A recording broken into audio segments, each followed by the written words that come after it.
Bring in Dan Ives, Managing Director of Equity Research at Wedbush Securities, and Tom White, Senior Research Analyst at D.A. Davidson. Good afternoon to you both. Dan, to you first. How bad is this, given that Lyft looked strong yesterday?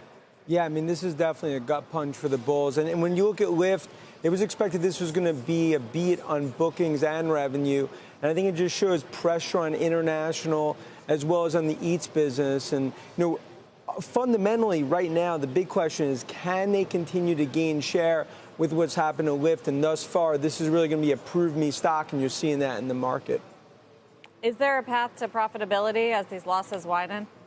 I think for the next few years, this continues to be really an unprofitable model, and that's the issue that many investors have with it. Underlying, it comes down to, can they penetrate?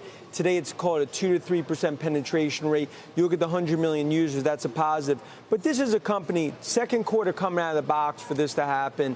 This is a jaw dropper, and let's just call it like that. You look at Lyft yesterday, it makes it look that much worse in light of what you saw from Lyft last night. Tom, do you agree, jaw-droppingly bad?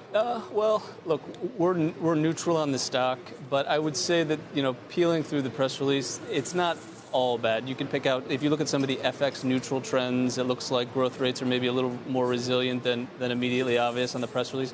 But for us, what it highlights is that, this company is fighting so many battles on so many fronts in so many very competitive categories. It's not only hard for investors to forecast kind of what the financials will look like, but we think it's probably pretty tough for the management team to actually give, reasonable guidance to the street. They've said that, if some of their competitors in some of these emerging markets are going to act very aggressively promotionally, they're going to respond. And so that just creates a situation where I don't want to say it's uninvestable as a stock, but it makes visibility very difficult, and it's probably best for longer-term believers. Dan, I mean, where to from here in terms of, okay, you're going to reprice lower. Is there anything they can do to kind of modulate the revenue growth rate in the core? You talk about fighting all these battles. I mean, I'm just also wondering what the embedded implied value of like the Eats business is when you see that, that industry is also in tough shape, and DoorDash buys caviar from Square at a valuation people thought was not that great.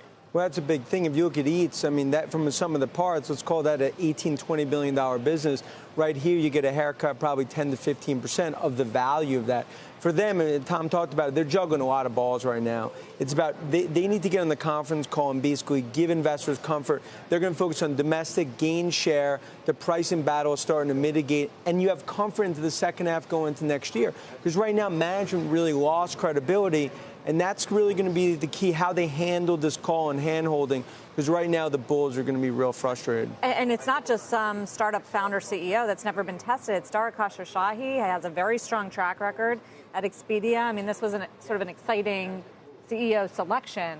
So your point on credibility is sort of interesting. Well, it's credibility, and especially with what's happened with the chief marketing officer and others leaving, it all is going to be on his shoulders. So, you win when the stock goes up, you lose when it goes down. That's why right now, more and more pressure on him to prove that he could really take this. They call themselves Amazon Transportation to that next level.